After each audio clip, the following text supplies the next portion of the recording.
Hey hello guys, welcome back to our channel. So ഇന്ന് നമ്മൾ നോക്കുന്നത് ബ്ലൂ ലോക്ക് എന്ന ജാപ്പനീസ് അനിമി ടിവി സീരീസിന്റെ സീസൺ 1 20ാമത്തെ എപ്പിസോഡാണ്. സോ ഇനി 4 എപ്പിസോഡ് കൂടിയേ ബാക്കിയുള്ളൂ. അത് കഴിഞ്ഞ സീസൺ 1 അവസാനിച്ചു. അടുത്തത് നമ്മൾ ഏത് ആനിമയാണ് ചെയ്യേണ്ടതെന്ന് തീർച്ചയായിട്ടും താഴെ ഒന്ന് കമന്റ് ചെയ്യുക. അപ്പോൾ സമയങ്ങളെ നേരെ എപ്പിസോഡിലോട്ട് പോകാം.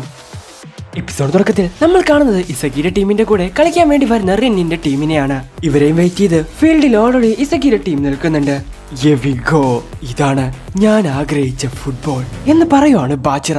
ഇതേ സമയമാണ് ചീഗിരിയുടെ അടുത്തോട്ട് ആരെയോ വരുന്നത്. ഡേയ്, നിന്റെ മുടി വളരെയധികം സ്മൂത്ത് ആണല്ലോ, നീ എന്ത് എണ്ണയാ തേക്കുന്നേ എന്നൊക്കെ അവനോട് ചോദിക്കുന്നു. ഇത് ഇഷ്ടപ്പെടാത്ത അവൻ അവന്റെ കൈ തട്ടി മാറ്റുന്നു. അവന്റെ ഹൈറ്റും അവന്റെ സംസാരത്തിലെ കോൺഫിഡൻസും കണ്ട് അവർ നന്നായിട്ട് എന്നെ ഗെയിം കളിക്കുമെന്ന് തോന്നുന്നേ എന്ന് ചിന്തിക്കുവാണ് ഇസഗി. എന്ന് ഇതൊക്കെ കണ്ട് പാറോ, ഡേയ് എന്തിനാടാ വെറുതെ സംസാരിച്ച് സമയം കളയുന്നേ, മര്യാദയ്ക്ക് മാച്ച് ആരംഭിക്ക് എന്ന ബാറോ ടെൻഷൻ ആവുന്നത് കണ്ട് ആവശി ദയവ് ചെയ്ത് നിങ്ങൾ തമ്മിൽ അടിയൊന്നും ഉണ്ടാക്കരുത് എന്ന് പറഞ്ഞ് താഴെ ഇരുന്ന് മുട്ടുകുത്തി അവനോട് സോറി പറയുന്നു. സോ ഇവര് തമ്മിൽ ഏറ്റുമുട്ടി അത് ശരിയാവില്ലെന്ന് മനസ്സിലാക്കിയ നാഗി ഫോർമേഷൻ മാറ്റാൻ വേണ്ടി ഇസഗിയോട് പറയുന്നു. ഞാൻ റിയോയെ വിട്ട് വന്നത് തന്നെ ഈ ഗെയിമിൽ ഒരുപാട് ചലഞ്ചുകൾ ഏറ്റെടുക്കാൻ വേണ്ടിയിട്ടാണ്. ഇങ്ങനെ തന്നെ പോയാ എന്നെ കൊണ്ടൊരിക്കലും ഇനി മുന്നോട്ട് പോവാൻ സാധിക്കില്ലെന്ന് തോന്നുന്നു. സോ റിന്നിനെ ഞാൻ നോക്കിക്കോളാം എന്ന് പറയുവാണ് നാഗി. സോ ബാറോയും ചീഗരിയും അതിൽ ഓരോരുത്തരെ തെരഞ്ഞെടുത്തത് കൊണ്ട് ഇനി ബാച്ചിറ മാത്രമാണ് ഉള്ളത്. സോ ഇസഗി ഇനി നേരിടാൻ പോകുന്നത് ബാച്ചിറയായിരിക്കും. സോ അങ്ങനെ മാച്ച് ആരംഭിക്കുന്നു. ഫസ്റ്റ് ടച്ച് ഇടുന്നത് റിന്നാണ്. അവൻ ബോൾ പാസ് ചെയ്യുന്നത് ബാച്ചിറയ്ക്കും. ഡ്രിബ്ലിംഗ് എല്ലാം ചെയ്ത് ഇസഗിയെ മറികടക്കാനാണ് അവന്റെ പ്ലാൻ. എന്നാൽ അവന്റെ പ്ലാൻ നേരത്തെ തന്നെ മനസ്സിലാക്കിയ ഇസഗി അവൻ അതിൽ നിന്ന് തടയാൻ വേണ്ടി ശ്രമിക്കുന്നു. ഇത് കണ്ട് ബാച്ചിറയ്ക്ക് വിശ്വസിക്കാൻ സാധിക്കുന്നില്ല. ബാച്ചിറ ഇസഗിയുടെ കൂടെ ഉണ്ടായിരുന്ന സമയത്ത് സിമ്പിൾ ആയിട്ട് തന്നെ ഇങ്ങനൊരു സിറ്റുവേഷനിൽ ബാച്ചിറയ്ക്ക് മുന്നോട്ട് പോകാൻ സാധിക്കുമായിരുന്നു. എന്നാൽ മുൻപത്തേതിനേക്കാൾ ഒരുപാടധികം പവർഫുൾ ആയി മാറിയിരിക്കുന്നു ഇസഗി. എന്നെ ഡിഫെൻഡ് ചെയ്യാൻ മാത്രമല്ല എന്റെ കയ്യിലുള്ള ബോളിനെ കൺട്രോൾ ചെയ്യാൻ അവൻ ശ്രമിക്കുന്നു. ഫീൽഡിൽ നിൽക്കുന്ന എല്ലാവരെയും അവൻ അവന്റെ സ്പെഷ്യൽ അവയർനെസ് വെച്ച് നിരീക്ഷിച്ചുകൊണ്ടിരിക്കുകയാണ്. എല്ലാ കാര്യങ്ങളും ഇപ്പോ അവൻ പ്ലാൻ ചെയ്ത പോലെയാണ് നടക്കുന്നത്. റൈറ്റ് സൈഡിൽ നാഗി നിൽക്കുന്നത് കൊണ്ട് അതുവഴി ഞാൻ പോവില്ലെന്ന് അവനറിയാം. സോ നാഗിയെ മറികടന്നിട്ടാണെങ്കിലും റൈറ്റ് സൈഡിലൂടെ എനിക്ക് ഗോൾ പോസ്റ്റിലോട്ട് എത്തിയേ പറ്റൂ എന്ന് പറഞ്ഞ് നാഗിക്ക് നേരെ ബോളും കൊണ്ട് ഓടുവാണ് ബാച്ചിറ. എന്ന് പെട്ടെന്നാണ് അവനെ തടയാൻ വേണ്ടി ബാറോ അങ്ങോട്ട് വരുന്നത്. അവന്റെ പുറകിലൂടെ വരുന്ന ബാറോയെ അവൻ ശ്രദ്ധിച്ചില്ല. സോ ഇസഗിയും ബാറോയും ചേർന്ന് ബാച്ചിറയെ ലോക്ക് ചെയ്യുന്നു. വേറെ വഴിയില്ല എന്ന് പറഞ്ഞ് ബാച്ചിറ ആഘോഷിക്ക് നേരെ ആ ബോൾ ഇട്ടു കൊടുക്കുന്നു. എന്ന് പെട്ടെന്നാണ് അങ്ങോട്ട് ചെന്ന ഇസഗി ആ ബോൾ തട്ടിയെടുക്കുന്നത്. ഇവിടെ ഉണ്ടായിരുന്ന ഇസഗി പെട്ടെന്ന് എങ്ങനെ അവന്റെ മുമ്പിലെത്തിയേ എന്ന് പറഞ്ഞ് ബാച്ചിറയും ബാറോയും ഞെട്ടുന്നു. എന്ന് അവന്റെ കയ്യിൽ നിന്നും ബോൾ തട്ടിയെടുക്കാൻ പറ്റുമോന്ന് ഇസഗി പോലും ചിന്തിച്ചിട്ടില്ല. സോ അവനും ഞെട്ടുന്നു. എന്ന ഇസഗിയുടെ കയ്യിലോട്ട് ബോൾ കിട്ടിയത് കണ്ട് ബാറോ ടെൻഷനായിട്ട് മാറി നിൽക്കടാ എന്ന് പറഞ്ഞു ബാച്ചിറെ തള്ളിയിട്ട് അവന്റെ നേരെ ഓടുന്നു. ഇത് കണ്ട സമയത്താണ് ബാച്ചിറക്ക് ആ കാര്യം മനസ്സിലാവുന്നത്. ഇസഗിയും ബാറോയും ടീമായിട്ടല്ല കളിക്കുന്നത്. ആരൊക്കെ എന്തൊക്കെ പറഞ്ഞാലും ഫീൽഡിലെ കിങ് ഞാൻ തന്നെയാ എന്ന് പറഞ്ഞ് നടക്കുന്ന ബാറോയെ അവൻ നോക്കുന്നു. ഇതുകൊണ്ടാണല്ലേ ഇവരുടെ പ്ലാൻ എന്താണെന്ന് എനിക്ക് മനസ്സിലാവാത്തെ എന്ന് ചിന്തിക്കുവാണ് ബാച്ചിറ. ഇതേ സമയം ഇസഗി നാഗിയുടെ അടുത്തോട്ട് ബോൾ ലോങ് പാസ് ചെയ്യുന്നു. എന്നാൽ അപ്പോഴാണ് നമ്മൾ ആ കാഴ്ച കാണുന്നത്. നാഗിയുടെ മുമ്പിൽ ഇപ്പൊ അത് റിൻ നിൽക്കുന്നു. ഈ ബോളും കൊണ്ട് ഇനി എങ്ങനെ അവനെ മറികടന്നു പോകും എന്ന് ചിന്തിക്കുവാണ് നാഗി. ഞാനത് ഫസ്റ്റ് ടച്ച് ചെയ്യുവാണെങ്കിൽ തീർച്ചയായിട്ടും അത് അവന്റെ തലയ്ക്ക് മുകളിലൂടെയാണ് പാസ് ചെയ്യുക എന്ന് അവനറിയാം. അവന്റെ ഓരോ മൂവ്മെന്റ്സും എന്തിനും തയ്യാറായിട്ടാണ് നിൽക്കുന്നത്. സോ ബോൾ ഞാൻ ഇവിടെ വെച്ച് ഹോൾഡ് ചെയ്യുവാണെങ്കിൽ എന്നെ കൊണ്ട് പിന്നെ അത് മുന്നോട്ട് കൊണ്ടുപോകാൻ സാധിക്കില്ല. എന്റെ മുമ്പിൽ ഇനി ഒരേ ഒരു വഴിയുള്ളൂ എന്ന് പറഞ്ഞു നാഗി അവന്റെ ഒരു സൈഡിലോട്ട് ആ ബോൾ തട്ടിയിടുന്നു. എന്നാൽ പെട്ടെന്നാണ് ഇത് മനസ്സിലാക്കിയ ചീഗിരി വളരെ വേഗത്തിൽ അങ്ങോട്ട് ഓടി വരുന്നത്. എന്നാൽ ഇതേ സമയമാണ് ഒരു ഭാഗത്ത് അരിയോയും മറ്റൊരു ഭാഗത്ത് റിന്നും ആ ബോളിന് വേണ്ടി ഓടി വരുന്നത്. ചീഗിരിയുടെ വേഗത വെച്ച് ആ ബോൾ നിലത്ത് കൊത്തുന്ന ആ ഒരു ടൈമിൽ അവനെ കൊണ്ട് അത് അവരുടെ കയ്യിൽ നിന്നും തട്ടിയെടുക്കാൻ സാധിക്കും. സോ അവൻ വിചാരിച്ച പോലെ തന്നെ പെട്ടെന്ന് അവരുടെ കയ്യിൽ നിന്ന് ആ ബോൾ അവൻ തട്ടിയെടുക്കുന്നു. ഇത് കണ്ട് ബാച്ചിറയെ കൊണ്ട് വിശ്വസിക്കാൻ സാധിക്കുന്നില്ല. സോ ബാറോയും ഇസഗിയും ബാച്ചിറയെ ഇതേപോലെ ലോക്ക് ചെയ്ത സമയത്ത് അവനെ കൊണ്ട് മുന്നോട്ട് പോകാൻ സാധിച്ചില്ല. എന്നാൽ ഇങ്ങനെ ഒരു സിറ്റുവേഷനിൽ ചീഗിരി വളരെ മനോഹരമായിട്ട് അവരെ ക്രോസ് ചെയ്തു പോയിരിക്കുന്നു. ഇസഗിയുടെയും നാഗിയുടെയും വിഷൻ ഒരുപോലെ തന്നെയാണ്. ഇസഗി ലോങ് പാസ് ചെയ്ത ആ ബോൾ റിന്നിന്റെ അടുത്തോട്ട് പോവാതിരിക്കാൻ വേണ്ടി നാഗി റൈറ്റിലോട്ട് പാസ് ചെയ്തു. എന്നാൽ ഇതിനോടകം അങ്ങോട്ട് വന്ന ചീഗിരി അറിയോയെയും റിന്നിനെയും ക്രോസ് ചെയ്ത് പോയിരിക്കുന്നു. ഞാൻ വിചാരിച്ച പോലെയല്ല, ഇവർ തമ്മിൽ ശരിക്കും ഒരു കെമിക്കൽ റിയാക്ഷൻ ഉണ്ട് എന്ന് നാഗി ചിന്തിക്കുന്ന സമയത്താണ് വളരെ സിമ്പിൾ ആയിട്ട് ചീഗിരി ഒരു ഗോൾ അങ്ങ് അടിക്കുന്നത്.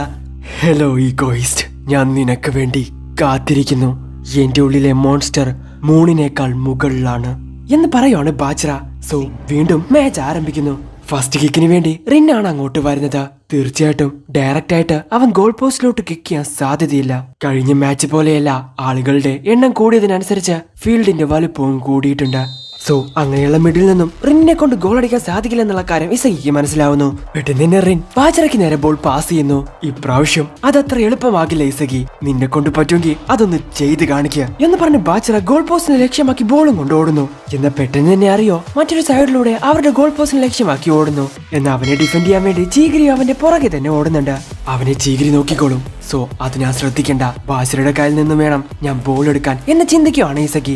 ഇതേ സമയം ബോൾ എടുക്കാൻ വേണ്ടി ആവശ്യം വരുന്ന സമയത്ത് അവന്റെ മുൻപിലൂടെ ബാറോ ബോൾ എടുക്കാൻ വേണ്ടി ഓടി വരുന്നു. സോ ബാച്ചറയുടെ മുൻപിൽ ഇപ്പോൾ ഇസഗി നിൽക്കുന്നുണ്ട്, പുറകിൽ ബാറോയും നിൽക്കുന്നു. എന്തൊക്കെ സംഭവിച്ചാലും ഇപ്പൊ അവനെ ഞാൻ ട്രിബിളിംഗ് ചെയ്യാൻ സമ്മതിക്കരുത് എന്ന് ചിന്തിച്ച് നിൽക്കുവാണ് ഇസഗി. എന്ന് പെട്ടെന്ന് തന്നെ അറിയോക്ക് അവൻ ബോൾ പാസ് ചെയ്ത് കൊടുക്കുന്നു. ഓടി വന്ന ചീഗിരി അത് പിടിക്കാൻ വേണ്ടി നിൽക്കുന്ന സമയത്താണ് അറിയോ അവന്റെ മുമ്പിൽ കയറി ആ ബോൾ തട്ടിയെടുക്കുന്നത്. പെട്ടെന്ന് തന്നെ അവോഷിയുടെ അടുത്തോട്ട് അവൻ ബോൾ പാസ് ചെയ്യുന്നു. എന്തൊക്കെ സംഭവിച്ചാലും അവന്റെ അടുത്തോട്ട് ബോൾ വരാൻ സമ്മതിക്കില്ല എന്ന് പറഞ്ഞ് ബാറോ അവനെ തള്ളിയിടാൻ വേണ്ടി ശ്രമിക്കുന്നു. എന്നാൽ ബാറോയുടെ മസിൽ പവറൊക്കെ ഉപയോഗിച്ചിട്ടും അവനെ ഒന്ന് കുലുക്കാൻ പോലും ഇവനെ കൊണ്ട് സാധിക്കുന്നില്ല. ഇതേ സമയം അവന്റെ അടുത്തോട്ട് വന്ന ബോൾ ഹോൾഡ് ചെയ്യുന്നതിന് പകരം വൺ ടച്ച് ഉപയോഗിച്ച് അവൻ അവിടെ നിന്നും ബോൾ തട്ടിയിടുന്നു. എന്നാൽ പെട്ടെന്നാണ് ആ ബോൾ എടുക്കാൻ വേണ്ടി റിന്ന അങ്ങോട്ട് വരുന്നത്. ഇത് കണ്ടതും അവരെല്ലാവരും ടെൻഷൻ ആവുന്നു. സോ ആ ഒരു റേഞ്ചിൽ വെച്ച് റിന്നെ കൊണ്ട് തീർച്ചയായിട്ടും ഗോൾ അടിക്കാൻ സാധിക്കും. സോ ഗോൾ പോസ്റ്റിനെ ലക്ഷ്യമാക്കി അവനിപ്പോ ഷൂട്ട് ചെയ്യോടാന്നും പറഞ്ഞ് നിൽക്കുന്ന സമയത്താണ് പെട്ടെന്ന് നാഗി അങ്ങോട്ട് ചെല്ലുന്നത്. എന്നാൽ അതിനോടകം അത് മനസ്സിലാക്കിയ റിൻ നാഗിയുടെ കയ്യിൽ നിന്നും ബോൾ സേഫ് ആക്കുന്നു. പെട്ടെന്ന് തന്നെ അവന്റെ മുമ്പിലോട്ട് ഇസഗി വരുന്നു.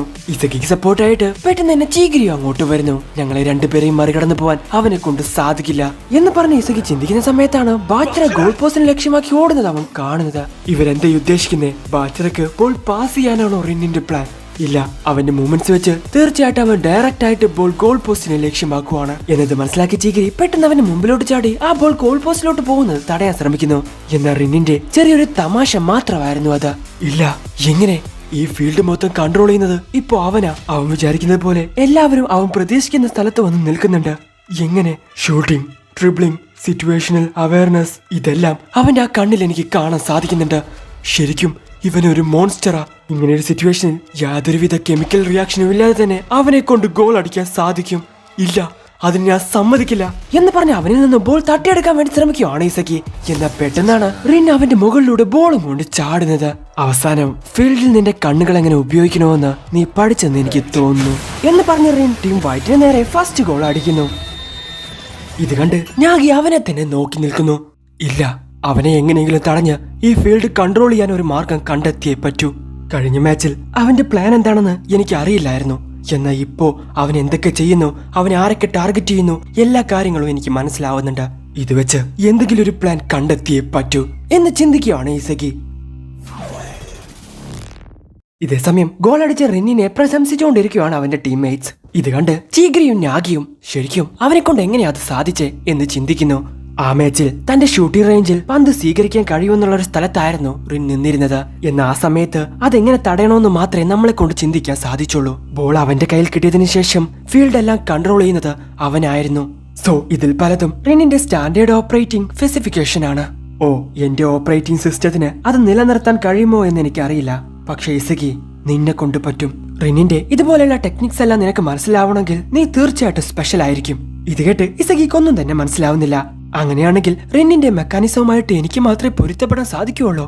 സോ എന്റെ കണ്ണിനും മനസ്സിനും മാത്രമേ അവനെ തടയാൻ സാധിക്കൂ എന്ന് ചിന്തിക്കുവാണ് ഇസഗി. സോ അങ്ങനെ വീണ്ടും മാച്ച് ആരംഭിക്കുകയാണ്. ബോളും കൊണ്ട് മുന്നോട്ട് പോകുന്നത് ഇപ്പോൾ ചീഗിരിയാണ്. അവനെ തടയാൻ വേണ്ടി അറിയോ അവന്റെ മുമ്പിൽ തന്നെ നിൽക്കുന്നുണ്ട്. എന്നാൽ അറിയോനെ എങ്ങാനും മറികടന്ന് അവൻ പോവുകയാണെങ്കിൽ അവനെ തടയാൻ വേണ്ടി അവിടെ റിന്നും നിൽക്കുന്നുണ്ട്. മറ്റൊരു ഭാഗത്ത് ഇസഗിയും നാഗിയും നിൽക്കുന്നുണ്ട്. അവരെ ഡിഫെൻഡ് ചെയ്യാൻ വേണ്ടിയിട്ട് ബാച്ചറ മാത്രമേ അവരുടെ മുമ്പിലുള്ളൂ. ബാച്ചറ നാഗിയെ നോക്കുന്ന സമയത്ത് അവന്റെ പുറകിലൂടെ പെട്ടെന്ന് ഓടി വരുവാണ് ഇസഗി. സോ ഫ്രീ ആയിട്ട് മുന്നോട്ട് വരുന്ന ഇസഗിയെ കണ്ട ചീഗിരി പെട്ടെന്ന് തന്നെ ബോൾ അവന് നേരെ പാസ് ചെയ്യുന്നു. ഓ നൈസ്, അത് പെർഫെക്റ്റ് ആയിട്ടുള്ള ഒരു പാസിംഗ് ആയിരുന്നു ചീഗിരി എന്ന് പറയുന്ന സമയത്താണ് പെട്ടെന്ന് അങ്ങോട്ട് വന്ന റിൻ ആ ബോൾ തട്ടിയെടുത്ത് അവിടെ നിന്നും പോകുന്നത്. സോ അതുകൊണ്ട് മുന്നോട്ട് പോകുന്ന റിന്നിന്റെ അടുത്തോട്ട് പെട്ടെന്ന് ബാറോയും നാഗിയും വരുന്നു. പെട്ടെന്ന് തന്നെ ബോൾ അവൻ ബാച്ചറയ്ക്ക് പാസ് ചെയ്യുന്നു. നീ പാസ് ചെയ്യുന്നു? ശരിക്കും എന്താ പ്ലാൻ എന്ന് ചോദിക്കുകയാണ് ബാച്ചറ. ഈ ബോൾ ആ ഗോൾ പോസ്റ്റിൽ എത്തിക്കണം, അതാണ് പ്ലാൻ. എന്നാൽ ബാച്ചറയെ തടയാൻ വേണ്ടി അവന്റെ മുമ്പിൽ ഇസഗി നിൽക്കുന്നുണ്ട്. വിചാരിച്ച പോലെയല്ല, ഇത് ഒരുപാടധികം അമേസിംഗ് ആണ്. മുൻപത്തേതിനേക്കാൾ അവന്റെ ഉള്ളിലെ മോൺസ്റ്റർ ഒരുപാടധികം വളർന്നിരിക്കുന്നു. റിന്നിനെ പോലെയുള്ള ഒരാളെ എതിർക്കാൻ മാത്രം പവർഫുൾ ആയിട്ട് അവൻ മാറിയിരിക്കുന്നു. സോ നിന്റെ മുമ്പിൽ തോൽക്കാൻ എന്നെ കൊണ്ട് സാധിക്കില്ല എന്ന് പറഞ്ഞ് ബാച്ചറ ബോൾ ഒറ്റ അടി അങ്ങ് അടിക്കുന്നു. വളരെ ലോങ്ങിൽ പോയ ആ ബോൾ എടുക്കാൻ റിൻ വരുമെന്ന് വിചാരിക്കുന്ന ഇസഗി പെട്ടെന്നാണ് ആ കാഴ്ച കാണുന്നത്. ആ ബോളിനെ ലക്ഷ്യമാക്കിക്കൊണ്ടതാ ആരെയോ ഓടിക്കൊണ്ടിരിക്കുന്നു.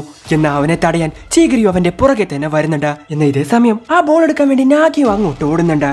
അവർ രണ്ടുപേരും ആ ബോളിന് അടുത്തെത്തുന്നതിന് മുൻപ് നാഗിക്ക് ആ ബോൾ എടുക്കാൻ പറ്റുമെന്ന് ഇസഗി വിചാരിക്കുന്നു. എന്നാൽ അപ്പോഴാണ് ആരെയോ ഒരു കാര്യം നോട്ടീസ് ചെയ്യുന്നത്. ആ ബോൾ കറങ്ങുന്നത് വളരെ വ്യത്യസ്തമായിട്ടാണ്. ഓ, അവന്റെ പ്ലാൻ എന്താണെന്ന് എനിക്ക് ഇപ്പോഴാണ് മനസ്സിലായത്. ബോൾ താഴെ എത്തുന്നത് വരെ വെയിറ്റ് ചെയ്താൽ തീർച്ചയായിട്ടും എനിക്കത് മിസ്സാവും എന്ന് പറഞ്ഞ അറിയോ വളരെ ഹൈറ്റിൽ ചാടി ഹെഡ് ഉപയോഗിച്ച് ആ ബോളിൽ ഒറ്റയാടി അങ്ങ് അടിക്കുന്നു. സോ വളരെ മനോഹരമായിട്ട് ടീം റെഡ് ഒരു ഗോൾ കൂടി സ്കോർ ചെയ്യുന്നു. ഈ ടീമിലുള്ള 3 പേരും വളരെയധികം സ്ട്രോങ് ആണ്. എന്നാൽ അവരെപ്പോഴും ഇൻഡിവിജ്വൽ ആയിട്ടായിരുന്നു കളിച്ചിരുന്നത്. പക്ഷേ ബാച്ചിറ വന്നതിന് ശേഷം അവരുടെ ഓരോരുത്തരുടെയും കഴിവ് പുറത്തു കൊണ്ടുവന്ന ഒരു കെമിക്കൽ റിയാക്ഷൻ ക്രിയേറ്റ് ചെയ്ത് ഈ ടീമിനെ മുൻപത്തേതിനേക്കാൾ സ്ട്രോങ് ആയിട്ട് മാറ്റിയിരിക്കുന്നു. ഇതേ കാര്യമാണ് നാഗിയും ചിന്തിക്കുന്നത്. പക്ഷേ അവൻ ഒരുപാടധികം എക്സൈറ്റ് ആവുന്നു. റിന്നിനെ മാത്രം നേരിട്ടാ മതിയെന്നാ ഞാൻ വിചാരിച്ചേ. എന്ന ബാച്ചിറ ഇവരുടെ എല്ലാവരുടെയും കഴിവ് പുറത്തു കൊണ്ടുവന്നിരിക്കുന്നു. ഇപ്പോ അവർ ഇൻഡിവിജ്വലായി കളിക്കുന്ന ഒരു ടീമല്ല. Seriously strong. ഇങ്ങനെയുള്ള ഒരു ഗ്രൗണ്ടിലോട്ട് എനിക്ക് വരാൻ സാധിച്ചതിന് റിയോനോട് വേണം ഞാൻ നന്ദി പറയാൻ. ശരിക്കും അവൻ പറഞ്ഞത് ശരിയാ. ഇപ്പോ നടക്കുന്ന ഓരോ മാച്ചിലും വിജയിക്കണം. എന്റെ കഴിവുകൾ ഇനിയും മുന്നോട്ട് കൊണ്ടുപോകണം എന്ന് മാത്രമേ ഞാൻ ചിന്തിക്കുന്നുള്ളൂ. എന്നാ ബ്ലൂ ലോക്കിന്റെ സിസ്റ്റം തന്നെ അങ്ങനെയാ. എന്നോട് ക്ഷമിക്കറിയോ, നിന്റെ കൂടെ ചേർന്ന് ഈ ഗെയിം കളിക്കാൻ എന്നെ കൊണ്ട് സാധിച്ചില്ല. എന്നാൽ മുൻപത്തേനേക്കാൾ ഒരുപാടധികം സ്ട്രോങ് ആയിട്ട് ഞാൻ മാറിയിരിക്കും എന്ന് ചിന്തിക്കുകയാണ് നാഗി. സോ വീണ്ടും മാച്ച് ആരംഭിക്കുന്നു. പിന്നീട് നമ്മൾ കാണുന്നത് ചീഗിരിനെയാണ്. ബോളും കൊണ്ട് പോകുന്ന അവന്റെ പുറകെ തന്നെ വരുവാണ് ആരിയോ. മറ്റൊരു ഭാഗത്ത് ബാറോയും ആവോഷിയും കട്ടക്ക് പിടിച്ചു നിൽക്കുന്നു. ഹേ ചീഗിരി, ബോൾ പാസ് ചെയ്യ് എന്ന് വിളിച്ചു പറയുവാണ് ബാറോ. പെട്ടെന്നാണ് ഓരോരുത്തരെയും ക്രോസ് ചെയ്ത് പോകുന്ന ഇസഗിയെ നാഗി കാണുന്നത്. തീർച്ചയായിട്ടും ആരെങ്കിലും ഒരാൾ സേഫ് ആയിട്ടുള്ള ഒരു സ്ഥലത്തോട്ട് പോയേ പറ്റൂ. എന്നാൽ മാത്രമേ ചീഗിരിക്ക് ബോൾ പാസ് ചെയ്യാൻ പറ്റൂ എന്ന് പറഞ്ഞ കാര്യങ്ങളെല്ലാം നോട്ടീസ് ചെയ്യുവാണ് നാഗി. എന്നാൽ ഇസഗിയുടെ പ്ലാൻ വളരെയധികം നല്ലതാണ്. പക്ഷെ അവൻ കാണുന്ന എല്ലാ കാര്യങ്ങളും റിന്നിനെ കൊണ്ടും കാണാൻ സാധിക്കും. സത്യം പറഞ്ഞ ഇവർ രണ്ടുപേരും എന്താണ് പ്ലാൻ ചെയ്യുന്നതെന്ന് എന്നെ കൊണ്ടും മനസ്സിലാക്കാൻ പറ്റുന്നില്ല. ഇവർ രണ്ടുപേരും ഏകദേശം ഒരുപോലെ തന്നെയാണ്. പക്ഷേ ഇസഗിയെയും കടന്ന് റിൻ പോകണമെങ്കിൽ അതിനൊരേ ഒരു കാരണം അവന്റെ ഫിസിക്കൽ പവറാണ്. സോ ഇങ്ങനെ തന്നെ പോയാ ഞങ്ങളെ കൊണ്ട് ഈ മാച്ചിൽ വിജയിക്കാൻ സാധിക്കില്ല. ഇവരുടെ രണ്ടുപേരുടെയും പ്ലാൻ ഞാൻ മാറ്റി എഴുതിയേ പറ്റൂ എന്ന് പറഞ്ഞ് നാഗി വളരെ വേഗത്തിൽ ഓടിക്കൊണ്ടിരിക്കുന്നു. ഇസഗി, ഞാൻ എന്താ ചെയ്യാൻ പോകുന്നതെന്ന് നീ മനസ്സിലാക്കിക്കോ. നിനക്ക് ആവശ്യമുള്ള അവസാനത്തെ പീസ് അത് ഞാനാണ്. നിന്റെ പ്ലാൻ എല്ലാം തന്നെ ഞാൻ തിരിച്ചെഴുതാൻ പോവാണ്. അതുപോലെ എന്റെ പ്ലാനിന് വേണ്ടി നീ കാത്തിരിക്കുക എന്ന് പറഞ്ഞ് നാഗി മുന്നോട്ട് തന്നെ ഓടിക്കൊണ്ടിരിക്കുന്നു. എല്ലാവരെയും ക്രോസ് ചെയ്ത് വരുന്ന നാഗിയെ കണ്ട ചീഗിരി ബോൾ അവന്റെ കയ്യിലെടുത്ത് പാസ് ചെയ്യുന്നു. അതെടുക്കാൻ വേണ്ടി വരുന്ന നാഗി പെട്ടെന്നാണ് ആ കാഴ്ച കാണുന്നത്. അവന്റെ അടുത്തോട്ടതാ റിൻ ഓടി വരുന്നു. ഈ പ്ലാൻ ഞാൻ ഉണ്ടാക്കിയിട്ട് 1 മിനിറ്റ് പോലും ആയിട്ടില്ല. അപ്പോഴേക്കും അവനത് മനസ്സിലാക്കിയോ. സോ വേറെ വഴിയില്ലാത്തത് കൊണ്ട് നാഗി ആ ബോൾ ഹോൾഡ് ചെയ്യാതെ വിട്ടുകളയുന്നു. അത് നേരെ ചെല്ലുന്നത് ഇസഗിയുടെ അടുത്തോട്ടാണ്. പെട്ടെന്നാണ് നാഗിയുടെ പ്ലാൻ എന്താണെന്ന് ഇസഗിക്ക് മനസ്സിലാവുന്നത്. അവന്റെ മുമ്പിൽ ബാച്ചിറ നിൽക്കുന്നത് കൊണ്ട് ബോൾ ഹോൾഡ് ചെയ്യാതെ പെട്ടെന്ന് അവൻ മുമ്പിലോട്ട് ബോൾ കിക്ക് ചെയ്യുന്നു. എന്നാൽ അത് തടയാൻ വേണ്ടി വീണ്ടും റിൻ അവന്റെ നേരെ ഓടി വരുവാണ്. ഞാൻ വിചാരിച്ച പോലെയല്ല, ഇവൻ വളരെയധികം ഷാർപ്പാണ്. ഇപ്പൊ ഞാൻ കിക്ക് ചെയ്ത് കഴിഞ്ഞാൽ തീർച്ചയായിട്ടും അത് ഇവൻ തടയും. പക്ഷെ എനിക്ക് വേറെ വഴിയില്ല എന്ന് പറഞ്ഞ് ബോൾ അവൻ കിക്ക് ചെയ്യുന്നു. പക്ഷേ ബോൾ അനങ്ങുന്നില്ല. സോ ബോളിന് പകരം വെറുതെ കാല് വെച്ച് കിക്ക് ചെയ്ത് നാഗി റിന്നിനെ പറ്റിച്ചു. ഇത് റിന്നും ഇസഗിയും ആരും തന്നെ പ്രതീക്ഷിച്ചില്ല. പെട്ടെന്ന് തന്നെ നാഗി ആ ബോൾ ഒറ്റയാടി അങ്ങ് അടിക്കുന്നു. സോ ഡയറക്റ്റ് ആയിട്ട് അത് പോസ്റ്റിലോട്ട് കയറുന്നു. ഡേയ്, നീ ആര് ഫുട്ബോളിന്റെ ദൈവമോ? ഇസഗിയുടെ കൂടെ എനിക്ക് എത്രത്തോളം സ്ട്രോങ് ആവാൻ പറ്റുമോ എന്നുള്ളതിന് യാതൊരുവിധ പരിധിയുമില്ല. സോറി റിയോ, ഇവരുടെ കൂടെ ഒരു മാച്ച് കളിച്ചതിന് ശേഷം പണ്ടത്തേതുപോലെ നിന്റെ കൂടെ കളിക്കാൻ എന്നെ കൊണ്ട് സാധിക്കില്ല എന്ന് പറയുവാണ് നാഗി. റിൻ, നമുക്ക് മിസ്സായിപ്പോയി. അവർ വിചാരിച്ച പോലെയായിരുന്നു നമ്മൾ ഈ മാച്ച് കളിച്ചത്. ഇതുവരെ മറ്റുള്ളവരുടെ ഗെയിം നീ കണ്ടിട്ടില്ല എന്ന സത്യം പറ. നമ്മളെക്കാൾ വളരെ നന്നായിട്ട് ഇവർ കളിക്കുന്നില്ലേ? ശരിയാണ്, ഇതുവരെ ഈ മാച്ച് അത്ര സീരിയസ് ആയിട്ട് ഞാൻ കണ്ടിരുന്നില്ല. എന്നാ ഇനി ഞാൻ ആരാണെന്ന് അവർക്ക് ഞാൻ കാണിച്ചു കൊടുക്കും എന്ന് പറയുവാണ് റിൻ. സോ അവിടെ വെച്ച് ഈ എപ്പിസോഡ് അവസാനിക്കുന്നു. എന്തായാലും നിങ്ങൾക്ക് ഇവിടെ ഇഷ്ടപ്പെടുന്നതായിരിക്കുന്നു. ഇഷ്ടപ്പെടുന്ന ലൈക്ക് ചെയ്യുക, ഷെയർ ചെയ്യുക, സബ്സ്ക്രൈബ് ചെയ്യാത്ത ബെൽ ഐക്കൺ എനേബിൾ ചെയ്യുക. അടുത്ത ദിവസം വരെ അതുവരെയും ബൈ.